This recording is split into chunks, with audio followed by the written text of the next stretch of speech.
Да, значи бих искал да ви разкажа много повече, но видеозаписите са доста кратки. Нямам толкова памет в телефона ми.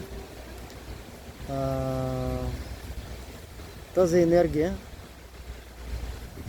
за която става дума, която ще усетите от първото занятие, от първия урок,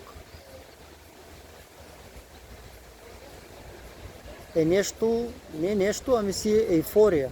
Чиста ейфория и екстаз, екстатично състояние. Първо ще е просто така, като усетите някакво вдъхновение, някакво такова поднесено състояние. Лека екзалтация, което просто никога и никъде, каквото и да съм спортувал, аз съм спортувал много яко, здраво и много през живота ми. Бил съм в Олимпийския резерв по голям тенис, тренирал съм лека атлетика,